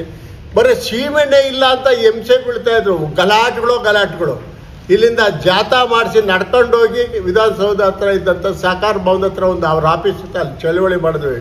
ಆ ರೋಡಾಗಿ ಕೂತ್ಕೊಂಡು ಬೆಂಗಳೂರಲ್ಲಿ. ತಕ್ಷಣ ಅವ್ರು ಬಂದು ಅವತ್ತಿಗಾಯ್ತು, ಅವತ್ತಿದ್ದ ಸೀಮೆಣ್ಣೆ ಬಗೆಹರಿಸಿದವರು ಇವತ್ತುವರೆಗೂ ತಿರ್ಗಾ ಸೀಮೆಣ್ಣೆ ಅಭಾವ ಬಂದಿಲ್ಲ. ಅಷ್ಟು ಕ್ಲೀನಾಗಿ ಅದನ್ನು ನಡ್ಸ್ಕೊಂಡೋದು. ಆ ಚಳುವಳಿಯಲ್ಲಿ ಕೂಡ ಸಂಘಟನೆ ಮಾಡಿ ಅಷ್ಟೆಲ್ಲ ಮಾಡಿದ್ವಿ ನಾವು. ಯಾಕಂದರೆ ಊರಿಗೋಸ್ಕರ ಕೊಂಗಾಡಿಯಪ್ಪನವರ ನಂತರ ಊರಿಗೆ ಕೆಲಸ ಮಾಡಬೇಕಾಗಿರೋರು ಭಾಳ ಕಡಿಮೆ ವಿರಳಾಗಿದೆ. ಅವರು ಸಂಘ ಸಂಸ್ಥೆಗಳು ಮಾಡ್ತಾಯಿದ್ರು, ಇಲ್ಲ ಅಂತಲ್ಲ. ಕೊಂಗಾಡಿಯಪ್ಪನವ್ರ ಹೆಸರು ಹೇಳಿದಾಗ ಇನ್ನೊಂದು ಜ್ಞಾಪಕ ಬಂತು ನನಗೆ. ಅವಾಗ ನಾನು ಸುಮಾರಾಗಿದ್ದಾಗ ನಮ್ಮ ಮನೇಲಿ ವಾರ ಅನ್ನ ಅಂತ ಊಟ ಕೊಡ್ತಾಯಿದ್ರು. ಓದೋರಿಗೆ ಗೊತ್ತಿತ್ತಲ್ಲ, ನಮ್ಗೆ ಇವ್ರಿಗೆ ಗೊತ್ತಿರಬೇಕು. ವಾರನ್ನ ಅಂತ ಇತ್ತು. ಈ ಸ್ಕೂಲ್ ಓದಕ್ಕೆ ಬರೋಲ್ಲ, ಹೈಸ್ಕೂಲಿಗೆ ಇಲ್ಲಿ ವಾರನ್ನ ಅನ್ನೋದು ಇತ್ತು. ಒಬ್ಬರ ಮನೆಗೆ ಒಂದೊಂದು ದಿವಸ ಊಟ ಕೊಡಬೇಕಾಗಿತ್ತು ಆ ಹುಡುಗರಿಗೆ ಪಾಪ. ಅದು ಮಾಡ್ತಾಯಿದ್ದೆ ನಾನು. ಇದು ಎಲ್ಲಿ ಇದು ಸಾಲು ಆಗೋದು ಯಾವಾಗಿದು? ಈ ಸಾಲು ಆಗೋದು ಯಾವಾಗ ಅಂತ ಯೋಚನೆ ಮಾಡಿ ನಾನು ಏನಾದರೂ ಮಾಡಬೇಕು ಅಂತ ಅಂದ್ಕೊಂಡು ಅವತ್ತಿನ ದಿವಸ ಧ್ರುವಮೂರ್ತಿ, ಇವತ್ತು ದಿವಸ ನಾನು ಹಳೆ ಸ್ನೇಹಿತ ಇದ್ದಾನೆ, ಇವತ್ತು ಕೂಡ ಬಡವನಾಗೆ ಇದ್ದಾನೆ, ಇವತ್ತಿನ ದಿವಸ ಇದ್ದಾನೆ. ಧ್ರುವಮೂರ್ತಿ, BR ಧ್ರುವಮೂರ್ತಿ ಗೊತ್ತಿರಬೇಕು ಕೆಲವ್ರಿಗೆ. ಅವನ ಹತ್ರ ಯೋಚನೆ ಮಾಡಿದೆ. ಅವನು ಯಾಕಂದರೆ ಒಂದು 2-3 ಚಿಕ್ಕ ಪುಟ್ಟ ಸಂಸ್ಥೆಯಲ್ಲಿ ನಾನು ಅಧ್ಯಕ್ಷ, ಅವ್ನು ಸೆಕ್ರೆಟರಿ ಆಗಿದ್ದ. ಹಿಂಗೆ ಆಗಿದೆಲ್ಲ ಧ್ರುವಮೂರ್ತಿ. ಏನು ಮಾಡೋದಂತ, ನೀವು ಮನ್ಸು ಮಾಡಿ ನಾವೇನೋ ಮಾಡ್ತೀನಿ ಅಂತ ಮಾಡೋಣ ಅಂತ. ಸರ್ ಅವತ್ತಿನ ದಿವಸ ಎಲ್ಲರೂ ಗಮನಿಸ್ಬೇಕು, SSLC ಪರೀಕ್ಷೆ ನಡೀತಾ ಇದ್ದಿದ್ದು ದೊಡ್ಡಬಳ್ಳಾಪುರದಲ್ಲಿ ಮಾತ್ರ. ಯಾವುದೇ ಹಳ್ಳಿಗಳಲ್ಲಿಲ್ಲ. ಮಾರ್ಸಂದ್ರ ಆ ಸುತ್ತಮುತ್ತಲು ಬಿಟ್ಟು ಅವು ಸೇರಿ ಈ ಮಾರ್ಸಂದ್ರ ಎಲ್ಲ ಬರ್ತಾ ಈ ಸುತ್ತಮುತ್ತಲು ಎಲ್ಲೂ ಇರಲಿಲ್ಲ ನಮ್ಮ ತಾಲೂಕಿನಲ್ಲಿ. ಎಲ್ಲರೂ ಕೂಡ ಈ SSLCಗೆ ಟೈಮಿಗೆ ಸರಿಯಾಗಿ ಬರಬೇಕಾಗಿತ್ತು. ಬರೋಕ್ಕಾಗ್ತಿರ್ಲಿಲ್ಲ. ಅವರು ಸ್ಕೂಟ್ರಲ್ಲ ಸೈಕಲ್, ಅವಾಗೇನು ಅಂಥ ವಾಹನಗಳು ಇಲ್ಲ, ಬಸ್ಗಳು ಇಲ್ಲ, ಗೊತ್ತಲ್ಲ ನಿಮಗೆ. ಅಂಥ ಸಮಯದಲ್ಲಿ ಯೋಚನೆ ಮಾಡಿ ನಾವು ಒಂದು ಕೆಲಸ ಮಾಡಿದ್ವಿ. ಏನೇನು ಮಾಡಿದ್ವಿ ಕಂಡುಹಿಡಬೇಕು ಅಂತ ಹೇಳಿದೆ. ಧ್ರುವಮೂರ್ತಿನ ಏನೋ ನಮ್ಮ ಮನ್ಸು ಮಾಡ್ದ ಒಂದು ಧ್ರುವಮೂರ್ತಿ ಪಾಪ ಸೆಕ್ರೆಟ್ರಿ, ಮಾಡೋಣ ನಾವು ಅದು. ಸಾರ್ ಎಲ್ಲರಿಗೂ ನಾವು ಒಂದು ಹ್ಯಾಂಡ್ ಬಿಲ್ ಹಾಕಿದ್ವಿ. ಯಾರೇ SSLC ಪರೀಕ್ಷೆಗೆ ಕೂತ್ಕೋಬೇಕಾದ್ರೂ ಮುಂದಿನ ಸಾರ್ತಿ ಎಲ್ಲ ನಾವು ಒಂದು ಚಿತ್ರ ಮಾಡ್ತೀವಿ. ಆ ಚಿತ್ರಕ್ಕೆ ಬಂದ್ಬಿಡಿ. ಗಗನಾರ ಮಠ ಮಾಡಿದ್ವಿ. 2-3 ಚಿತ್ರದಲ್ಲಿ ನಾವು ಮಾಡಿದ್ದೇವೆ. ಬಂದ್ಬಿಡಿ ಅಂತ ಹ್ಯಾಂಡ್ ಬಿಲ್ಸ್ ಹಾಕಿದ್ವಿ ಒಂದು ಸಾರಿ ಎಲ್ಲ ಮತ್ತು ಎಷ್ಟು ಜನ ಬರ್ಬೋದು ಅಂತಾರೆ. 300ರಿಂದ 350 ಜನ SSLC ಕೂತ್ಕೊತಾ ಇದ್ರು. ಪರೀಕ್ಷೆ ಕೂತ್ಕೊಂಡವರು ಅವ್ರಿಗೆ ಇಲ್ಲಡೆ ಬೆಳಗ್ಗೆ ನಾಷ್ಟ, ಅವ್ರಿಗೆ ಕಟ್ಕೊಂಡು ಊಟ, ಮಧ್ಯಾಹ್ನ ಬರ್ತಿರಲ್ಲ ಅವರು ಇದಕ್ಕೆ ರಾತ್ರಿ ಊಟ. ಹೆಣ್ಣು ಮಕ್ಕಳಿಗೆ ಪ್ರತ್ಯೇಕವಾಗಿ ಅವ್ರಿಗೆ ಹೂವು, ಬಾಚೆಣೆ, ಧ್ರುವಮೂರ್ತಿ ಹೇಳ್ಬೇಕು, ಭಾಳ ಚೆನ್ನಾಗಿ ಹೇಳೋದು. ಬಾಚೆಗಡೆ ಹೂವು. ಆ ಹೆಣ್ಮಕ್ಳು ಒಂದು ಹೆಂಗಸರು ಒಂದು 10 ಜನ ಬಂದ್ಬಿಡೋರು ಆ ಸಮಯಕ್ಕೆ ಬೆಳಗ್ಗೆ ಹೊತ್ತು. ಆ ಹೆಣ್ಮಕ್ಳಿಗೆಲ್ಲ ಅದು ಜಡೆ ಗಿಡೆ ಹಾಕಿ ಏನಾರು ಒಟ್ಟಕ್ಕೆ ಇದು ಮಾಡಿ ಕಳ್ಸೋಕ್ಕೆ ಹೆಣ್ಮಕ್ಳು ಬರೋರು. ಮತ್ತು ನಾಳೆ ಏನೋ ಇದೆ ಅಂತ ಗಣಿತ ಇದೆ ಅಂತ ಇಟ್ಕೊಳ್ಳಿ. ನಾವೇನು ಓದೋಣ ನಮಗೆ ಗೊತ್ತಿಲ್ಲ, ಗಣಿತ ಇತ್ತು ಅಂತ ಇಟ್ಕೊಳ್ಳಿ. ಗಣಿತ ಯಾರು ಮೇಟ್ರ್ ಅವರೇ ದೊಡ್ಡಬಳ್ಳಾಪುರದಲ್ಲಿ ಚೆನ್ನಾಗಿರೋರು ಅಂತ ಅವ್ರಿಗೆ ಹೇಳಿ ಕರೆಸಿ ಅವ್ರಿಗೆ ಪಾಠ ಮಾಡಿಸ್ತಿದ್ದೆ. ಅವ್ರಿಗೆ ಹುಡುಗರು ಒಂದು ಸ್ವಲ್ಪ ಪಾಠ ಮಾಡಿ ನಾಳೆ ಗಣಿತ ಇದೆ. ಈ ಥರ ನಾವು ಕನಿಷ್ಠ ಮೆಡಿಕಲ್ ಡಾಕ್ಟ್ರ್ ಬಂದು ಚೆಕಪ್ ಮಾಡೋರು ದಿವಸ ಅವ್ರಿಗೂ ಹಿಡಿದು ಆ ಡಾಕ್ಟ್ರ್ ಹತ್ರ ಚೆಕ್ ಮಾಡಿಸಿ ಇಷ್ಟು ವ್ಯವಸ್ಥೆ ಮಾಡ್ತಿದ್ದು. ಯಾರಿಗೂ ನನ್ನ ಮಕ್ಕಳಿಗೆ ಬಿಡೋಕೆ ಗೊತ್ತಿಲ್ಲ ಸ್ನೇಹಿತರು, ಹೇಳ್ತೀನಿ ನಿಮ್ಮ ಹತ್ರ ಇವತ್ತು ಜ್ಞಾಪಕ ಬಂದು ಹೇಳ್ತಾ ಇದ್ದೀನಿ. ಎಷ್ಟು ವರ್ಷ, ಒಂದು 15 ವರ್ಷ ನಡೆಸಿರ್ಬೋದು ಇದೇ ಥರ. ಹೆಂಗೆ ನನ್ನ ಹತ್ರ ದುಡ್ಡು ಅಷ್ಟೊಂದು ಇರಲಿಲ್ಲ ಅವತ್ತು ಕೂಡ. ಇವತ್ತು ಲಕ್ಷಗಳು ಕೊಡ್ತಾರೆ ನಾನು ಕೈ ಅಡ್ಡಿರೆ. ಅವತ್ತು 100ಗಳು ಸಾವಿರಗಳು ಕೊಡ್ತಕ್ಕಂಥದ್ದು ಅವತ್ತು ಇತ್ತು. ಅವತ್ತಿಂದನೂ ನಾನು ಭಿಕ್ಷುಕನೇ ಒಂಥರ ಕೇಳಿದ್ದೀನಿ, ಕೊಟ್ಟಿದ್ದಾರೆ. ಅದನ್ನೆಲ್ಲ ಇದು ಮಾಡಿ 100-200 ಕಲೆಕ್ಟ್ ಮಾಡ್ತಕ್ಕಂಥದ್ದು. ಅದಾದ ನಂತರ ಮಾರ್ಕೆಟ್ಗೆ 1-2-3 ಹೋಗ್ಬಿಡುತ್ತೆ, ನಾವು ಹೋಗ್ಬಿಡೋದು. ಪ್ರತಿ ಅಂಗಡಿಗೂ ಇದು ಮಗ್ರೆ ಅಡ್ಡೋದು. ಒಂದು 4-5 ಮಗ್ರೆ ಅಡ್ಡಿರೆ ಅವ್ರಿಗೆ ಏನು ಇಲ್ಲ ಅನ್ನಲ್ಲ ಪಾಪ. ಅಮ್ಮ ಹಿಂಗೆ ಸ್ಕೂಲ್ ಹುಡುಗರಿಗೆ ಅಂತ ಅಂದರೆ ಏನು ಎಷ್ಟು ಬಂದಷ್ಟು ಅದನ್ನು ಒಂದು ಟಾಕರ್ ಅದನ್ನು ತಗೊಂಡು ಬಂದು ಮತ್ತು ಈ 100-200 ರೂಪಾಯಿ ವಂತಿಗೆ ಮಾಡಿದ್ರು, ಜೊತೆಗೆ ಇದನ್ನು ಮಾಡಿ ಈ ಥರ ನಾವು ನಡ್ಸ್ಕೊಂಡು ಬಂದ್ವಿ. ಬತ್ತ ಬೆಳವಂಗಲದಲ್ಲಾಯಿತು, ಮಧುರೆಯಲ್ಲಾಯಿತು, ಮಾರ್ಸಂದ್ರದಲ್ಲ ಆಯಿತು, ಒಂದೊಂದೇ ಕೇಂದ್ರ ತೂಪ್ಗೆರೆಯಲ್ಲಿ ಆಯಿತು. ಇಲ್ಲಿ ಕೇಂದ್ರಗಳಾದಾಗ ಭಾಳ ಒಂದು ಕನಿಷ್ಠ ಒಂದು 30-40 ಜನಕ್ಕೆ ಬಂದುಬಿಡ್ತು. ಆಮೇಲೆ ಇಲ್ಲಪ್ಪ ಇನ್ನು ಮುಂದುವರ್ಷದಿಂದ ನಾವು ನಿಲ್ಲಿಸ್ತೀವಿ ಅಂತ ನಿಲ್ಲಿಸಿದ್ವಿ. ಇದು ಭಾಳಷ್ಟು ನನಗೆ ತೃಪ್ತಿ ಕೊಟ್ಟಿರ್ತಕ್ಕಂಥದ್ದು. ವಿದ್ಯಾಭ್ಯಾಸಕ್ಕೆ ನಮಗೆ ವಿದ್ಯಾಭ್ಯಾಸ ಇಲ್ಲದಿದ್ರೂ ಕೂಡ ಭಾಳ ತೃಪ್ತಿ ಕೊಟ್ಟಿರ್ತಕ್ಕಂಥದ್ದು ಆ ಒಂದು ನೆನಪಿಗೆ ಬರ್ತಾ ಇರ್ತದೆ.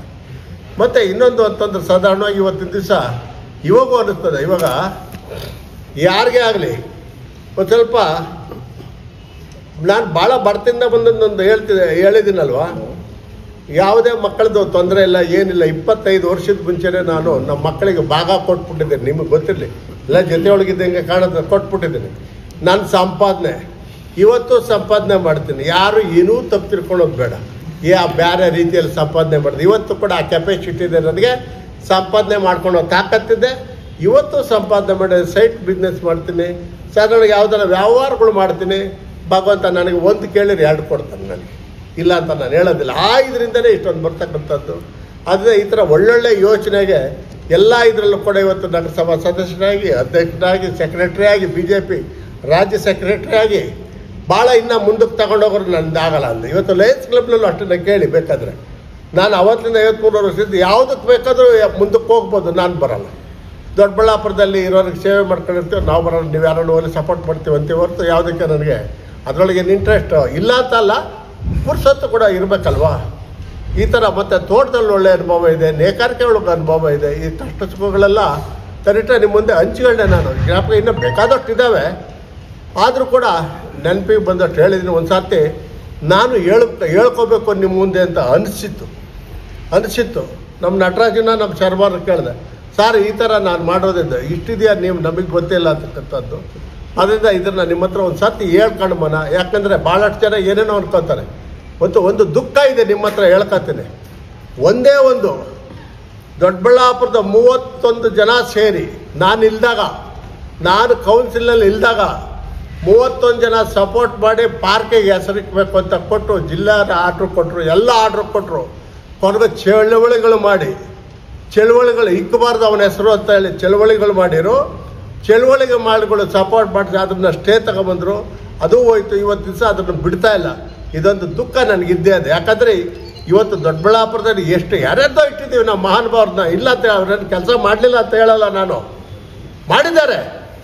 ಆದರೆ ಅವರೆಲ್ಲರಿಗಿನ್ನ ಕೇಳಾಯ್ತಾ, ಆ ಪಾರ್ಕ್ ಹೆಸರು ಹಾಕಿದ್ದನ್ನು ಕಿತ್ತಾಕಿದ್ರು.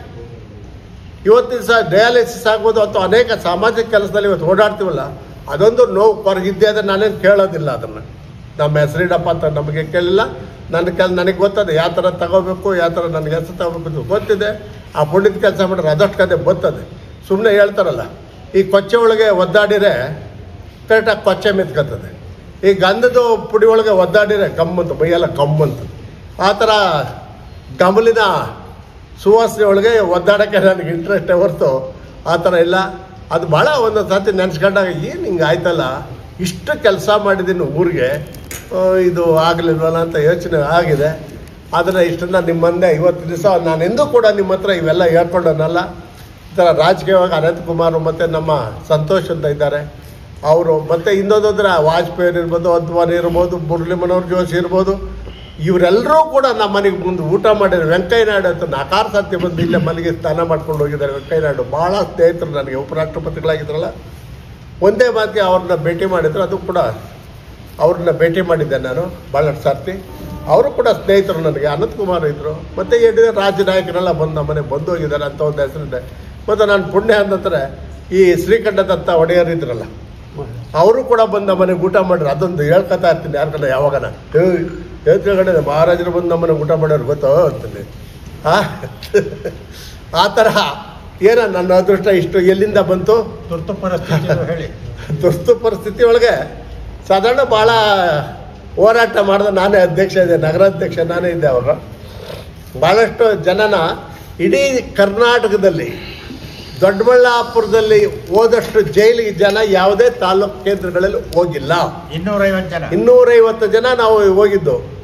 ಹಳ್ಳಿಗೂ ಸಪೋರ್ಟ್ ಮಾಡಿ ಹಳ್ಳಿಗಳಿಗೆಲ್ಲ ಇಂದ ಕರ್ಕೊಂಡು ಬಂದು ಅವ್ರಿಗೆ ಉಪ್ಪಿಸಿ ಚಳುವಳಿ ಮಾಡಿಸಿ ಎಮರ್ಜೆನ್ಸಿ ಒಳಗೆ ಎಲ್ಲರಿಗೂ ಜೈಲಿಗೆ ತಳ್ಳಿ ಕೊನೆಗೆ 4ನೇ ಬ್ಯಾಚ್ಗೆ ನಾನು ಕೂಡ ಅರೆಸ್ಟ್ ಆಗೋಯ್ತು. ಎಲ್ಗೂ ತಪ್ಪಿಸ್ಕೊಂಡು ಓಡಾಡ್ತಿದ್ವಿ, ಆಗಲಿಲ್ಲ. ಅದು ಅರೆಸ್ಟ್ ಆಯಿತು. ಅದ್ರ ಜೊತೆ ನಮ್ಮ ಶರ್ಮಾರು ಇದ್ದರು, ವೇದಿಕೆ ಮೇಲೆ ಅಷ್ಟೇ. ಮತ್ತು ನಮ್ಮೆಲ್ಲ ಸ್ನೇಹಿತರುಗಳೆಲ್ಲ 250 ಜನ ಅದ್ರ ಸಾಮಾನ್ಯನ ಅವತ್ತಿಗೆ. ಇವತ್ತೇನಾದರೂ 3 ದಿವಸ ಜೈಲಿಗೆ ಅಂದರೆ ಎಷ್ಟು ಜನ ಬರ್ತಾರೆ? ಯಾವುದೇ ಪಾರ್ಟಿ ಒಳಗೆ ಒಂದು 3 ದಿವಸ ಜೈಲು ಆಗ್ತದಪ್ಪ. ಇಲ್ಲಿ ಈ ಚಳುವಳಿಗೆ ಬಂದರೆ ಅಂತಂದ್ರೆ ಹಣ ನನ್ನ ಮನೆಗೆ ನಮ್ಮ ಎಲ್ರಿಗೇನು ವ್ಯತ್ಯಾಸ ಆಗೋಗಿದೆ ಅಂತ ಹೋಗ್ಬಿಡ್ತಾರೆ ಹೊರತು ಬರ್ತಾರ 3 ದಿವಸ ಜೈಲಿಗೆ ಆಗಕ್ಕೆ? ಏನಪ್ಪ ಬರ್ತಾರ? ಅವತ್ತಿನ ದಿವಸ ಕರೆಕ್ಟ್ 6 ತಿಂಗಳು 6 ತಿಂಗಳು 10 ತಿಂಗಳು 4 ಜನ ದೊಡ್ಡಬಳ್ಳಾಪುರ ಇತಿಹಾಸದಲ್ಲಿ 4 ಜನ ಮೀಸಾ ಕಾನೂನಿನಲ್ಲಿ 4 ಜನ ಅರೆಸ್ಟ್ ಆಗಿದ್ರು. ಟಿ ಅಶ್ವತ್ಥನಾರಾಯಣ್, MP ನಾಗರಾಜ್ ಬದುಕಿದ್ದಾರೆ, KV ರಾಜಣ್ಣ ಇದ್ದಾರೆ, ಡಿ ಪಾಪಣ್ಣವ್ರು. ಪಾಪ ಅವ್ರು ಏನೂ ಮಾಡಿದವರಲ್ಲ. ನಮ್ಮ ಜೊತೆಗೆ ಯಾವಾಗಲೂ ಡಿ ಪಾಪಣ್ಣವ್ರಿಗೆ ಗೊತ್ತಿರ್ಬೇಕು ಕೆಲವ್ರಿಗಾದ್ರೂ. ಅವ್ರನ್ನೂ ಮೀಸಾಗಿ ತಗೊಂಡೋಗ್ಬಿಟ್ಟಿದ್ರು. ಹಾಗೆ ಅವರು 2 ವರ್ಷ ಇದ್ದರು. ಎಮರ್ಜೆನ್ಸಿ ಹೋದ್ಮೇಲೆ ಇವ್ರನ್ನೆಲ್ಲ ಬಿಟ್ಟಿದ್ದು. ಅಂಥ ದೊಡ್ಡ ಚಳುವಳಿಯಲ್ಲಿ ಕೂಡ ಅವತ್ತಿನ ದಿವಸ ನಾನು ಏನೇ ಕರೆದ್ರೂ ಕೂಡ ಬರೋರು ನಮ್ಮ ಸ್ವಯಂ ಸೇವಕರು ಬರೋರು. ಆ ಒಂದು ಇದ್ರ ಮೇಲೇ ಇವತ್ತು ದೊಡ್ಡಬಳ್ಳಾಪುರದಲ್ಲಿ ದೇವಾಂಗ ಜನ ಜಾಸ್ತಿ ಇದ್ದಾರೆ, 2 ಲಿಂಗಾಯತರಿದ್ದಾರೆ. ನಮ್ಮ ಜನ ಅವತ್ತಿಗೆ ಯಾವುದು ನಮ್ಮನೆ ಒಂದೇ ಇದ್ದಿದ್ದು ಗೌಡ್ರು ಅಂತ ಅಂದ್ಬಿಟ್ಟು. ಗೌಡ್ರು ಅಂತ ಭಾಳ ಜನಕ್ಕೆ ಗೊತ್ತೇ ಇರಲಿಲ್ಲ. ಅದು ನೆನಪಿಗೆ ತಗೊಬರ್ತೀನಿ. ಆ ಗೌಡ್ರು ಇದ್ದಂಥ ಆ ಕಾಲದಲ್ಲೇ ಕೂಡ ನನ್ನ 7 ಸಾರ್ತಿ ನಗರಸಭೆಗೆ ಆರಿಸಿದ್ದಾರೆ, 7 ಸಾರ್ತಿ ಗೆಲ್ಲಿಸಿದ್ದಾರೆ ನಗರಸಭೆಗೆ. ನಮ್ಮ ಈ ಕುರುಬು ಸ್ನೇಹಿತರಿಗೆ ಒಂದು ಯಾವುದೋ ನ್ಯಾಯ ಮಾಡೋಕ್ಕೆ ಹೋಗಿದ್ದೆ. ನಾನು ಮಾಡಿದ್ದ 100% ಸರಿ ಅದು. ಆದರೆ ಯಾರ್ಯಾರ ಕಿತಾಪಟ್ಟಿ ಮಾಡಿ ಇವನು ತೆಲುಗರಿಗೆ ಸಪೋರ್ಟ್ ಮಾಡ್ಬಿಡ ಅಂತ ಉಂಟು ಗಲಾಟೆ ಆಯಿತು. ಅದಕ್ಕೆ ಆದರೂ ಕೂಡ ನಾನು ಮರೆಯೋದಿಲ್ಲ. ಕುರುಬರಿಗೆ ತುಂಬ ಸಪೋರ್ಟ್ ಕೊಟ್ಟಿದ್ದೀನಿ. ಮುನ್ಸಿಪಾಲ್ಟಿಗೆ 2 ಕೆಲಸ ಕೊಟ್ಟೆ ಅವ್ರಿಗೆ ಫ್ರೀಯಾಗಿ. ನಾವು ಇದ್ದಾಗ ಮುನ್ಸಿಪಾಲ್ಟಿಗೆ 100 ಜನ ಕೆಲಸಕ್ಕೆ ತಗೊಂಡಿದ್ದೀನಿ ಫ್ರೀಯಾಗಿ. ಅಂಥ ರಿಜಿಸ್ಟ್ರೇಷನ್ ಮಾಡಿ DC ಹತ್ರ ಹೋಗಿ ಮಂತ್ರಿಗಳ ಹತ್ರ ಪರ್ಮಿಷನ್ ತಗೊಂಡು ಬಂದು ನಾವು ಕೆಲಸ ಕೊಟ್ಟಿದ್ದೇವೆ. ಅದರೊಳಗೆ ಈ ಕುರುಬ ಜನಾಂಗ ಅಂತ ನಾವೇನು ಹೇಳ್ತಾ ಇದ್ದೀವಿ, ಬೇರೆ ಜನಾಂಗ ಅಂತ ಹೆಸರು ಹೇಳೋಕ್ಕೆ ಬರ್ತಾಯಿಲ್ಲ ನನಗೆ, ಅದೇ ಜ್ಞಾಪಕ ಬಂತು. ಇಬ್ಬರಿಗೆ ಆ ಥರ ಇದ್ರೆ ಅವ್ರಿಗೆ ಕೊಡ್ತಾ ಇದ್ನಾ? ಈ ಥರ ಮಾಡಿದ್ರು ಕೂಡ ಈ ಥರ ಮಾಡಿರಂತ ಭಾಳ ನೋವಿನಿಂದ ಆ ಎಲೆಕ್ಷನ್ನಲ್ಲಿ ಮಾತ್ರ ನನ್ನ ಒಂದು ಸರ್ತಿ ಸೋಲ್ಸೋದೇನು ಬಂತು. ನಮ್ಮ ಕೃಷ್ಣಮೂರ್ತಿ ಮತ್ತು ಜಾಲಪ್ಪ ಪೂರ್ತಿ ದುಡ್ಡು ಅವೆಲ್ಲ ಬಂತು. ಮತ್ತು ನಮ್ಮ ಇದು ಕೋಲಾರದಲ್ಲಿ MLA ಆಗಿದ್ರು ವರ್ತೂರು ಪ್ರಕಾಶ್ ಬಂದರು, ಜಾಲಪ್ಪ ಅವ್ರ ದುಡ್ಡು ಬಂತು.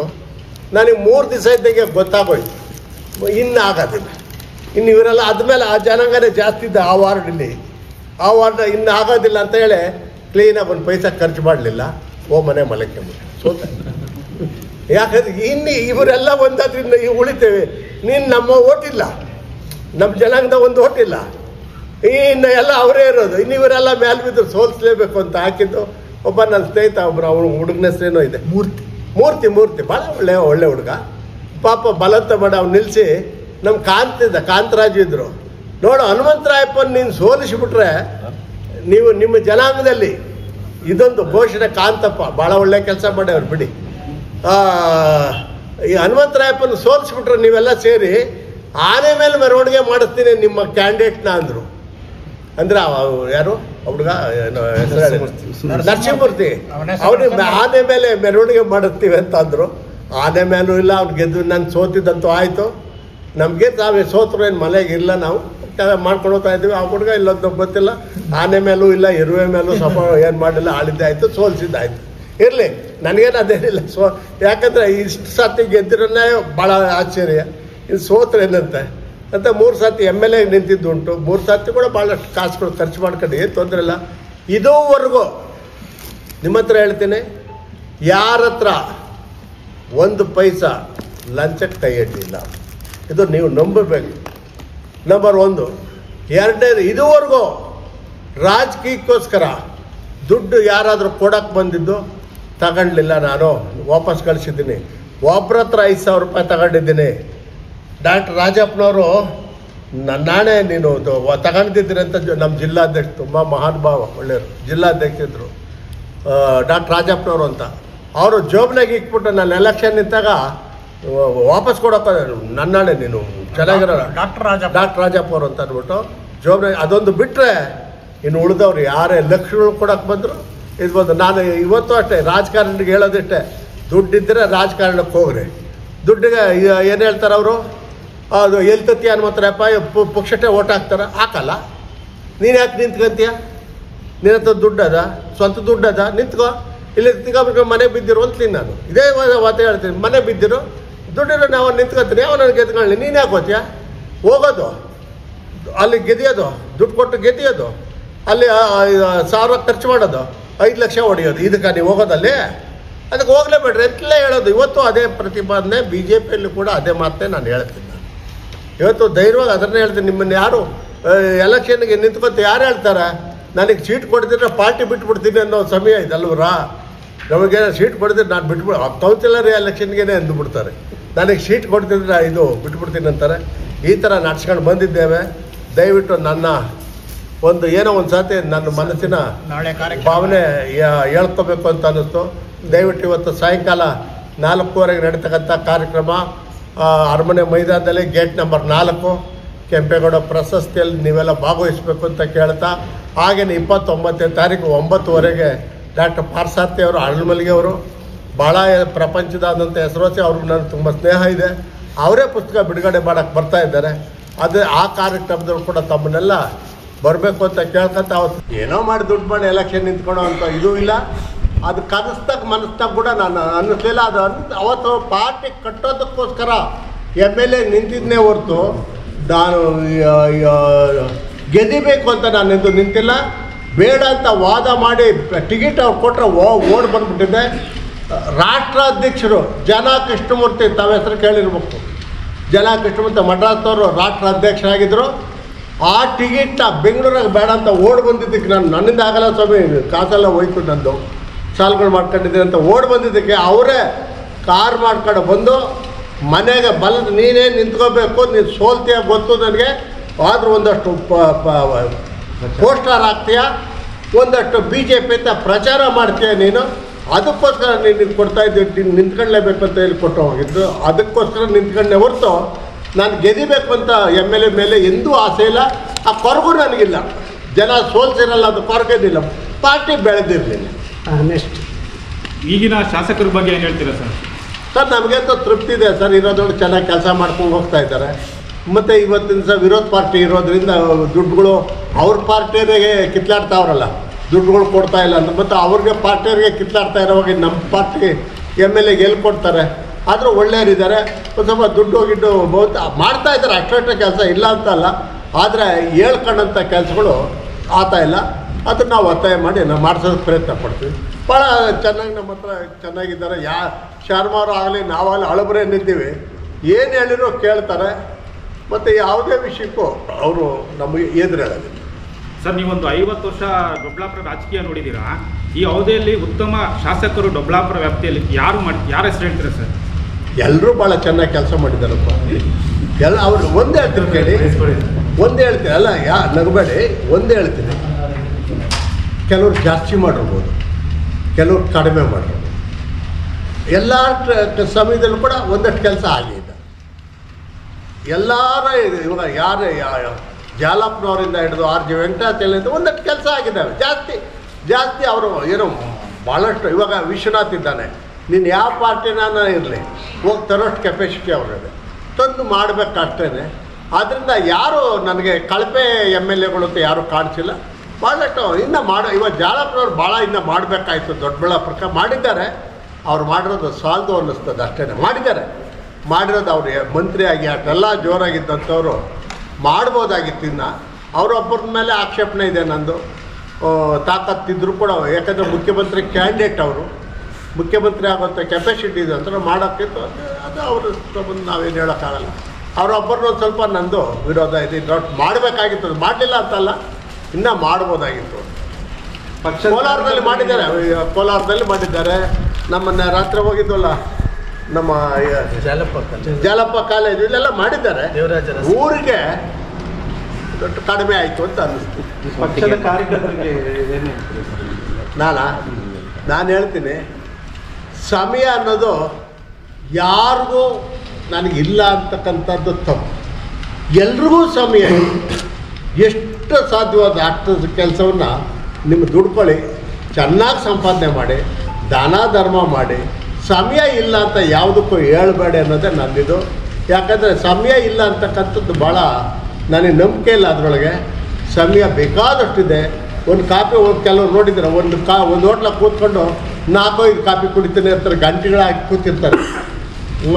ನಮ್ಮ ಇವರು ನೇಕಾರ ಬಂಧುಗಳು ಟೀಕೆ ಅಲ್ಲ, ಸಮಯ ಇಲ್ಲ ಅನ್ನೋದಕ್ಕೆ ಮಾಡ್ಬೋದು. ಇನ್ನೊಂದು ಸ್ವಲ್ಪ ದೊಡ್ಡಬಳ್ಳಾಪುರ ಎಲ್ಲರೂ ಕೂಡ ಇನ್ನೊಂದಷ್ಟು % ಕೆಲಸ ಜಾಸ್ತಿ ಮಾಡಿದರೆ ಊರಿಗೋಸ್ಕರ ನಾವಿಲ್ಲೇ ತಾನೇ ಸಂಪಾದನೆ ಮಾಡೋದು. ಇವತ್ತು ಯಾರೇ ಬಂದಿರಲಿ ದೊಡ್ಡಬಳ್ಳಾಪುರದ ಸ್ಥಳೀಕರು ಅಂದರೆ ಭಾಳ ಕಡಿಮೆ ಇದ್ದಾರೆ. ಭಾಳ ಆಚೆಲೆ ಬರ್ಕೊಟ್ಟಾರ ಅಂತೀವಿ, ಆ ಊರವ್ರು ಅಂತೀವಿ, ಈ ಊರವ್ರು ಅಂತೀವಿ, ಏನೋ ಮಲ್ಸಂದ್ರದವ್ರು ಅಂತ ಏನೇನೋ ಇದೆಯಲ್ಲವಾ, ಎಲ್ಲ ನಾವಿವಾಗ ಕಕ್ಕೇಳರು ಅಂತೀವಿ. ನಮ್ಮನ್ನು ಎಲ್ಲ ಬಂದವರು ಹೊರತು ಇಲ್ಲಿ ಅವರೆಲ್ಲರೂ ಕೂಡ ಮಾಡಿರೋ ಒಳ್ಳೆ ಕೆಲಸ ಆಗ್ಬೋದು ಅಂತ. ಸರ್ ಇನ್ನೊಂದು ಲಾಸ್ಟು, ನಿಮ್ಮ ಆರೋಗ್ಯದ ಗೊತ್ತೇನು ಸರ್? ಈ ವಯಸ್ಸಲ್ಲಿ ನೀವು ಇಷ್ಟು ಸರ್ ಭಾಳ ಜೇಬ್ ನನ್ನ ದೇವ್ರ ಜೇಬ್ನಾಗಿದ್ದಾರೆ. ನನಗೆ 3 ಸಾರ್ತಿ ಫೈನಲ್ ಕಾರ್ಡ್ ಆಪ್ರೇಷನ್ ಆಗಿದೆ ನನಗೆ, ನೀವು ನಂಬಬೇಕು. 1 ಸಾರ್ತಿ ಯಾರನ್ನ ಮಾಡಿಸ್ಕೊಂಡ್ರೆ ನಡ ಹೋಗ್ಬಿಡ್ತದೆ, ಓಡಾಡೋಕ್ಕಾಗಲ್ಲ, ಕಾಲು ಬಿದ್ದೋಗ್ತದೆ ನನಗೆ. ಯಾಕಂದರೆ ಗರಡಿ ಕುಸ್ತಿ ಮಾಡ್ತಾಯಿದ್ದೆ, ಒಳ್ಳೆ ಕುಸ್ತಿಪಟ್ಟು ನಾನು. ಕುಸ್ತಿ ಮಾಡ್ತಾಯಿದ್ದಾಗ ಒಂದು ಏಟು ಬಿದ್ದಿದ್ದು 3 ಸಾರ್ತಿ ಸ್ಪೈನಲ್ ಕಾರ್ಡ್ ಇದಾಗಿದೆ.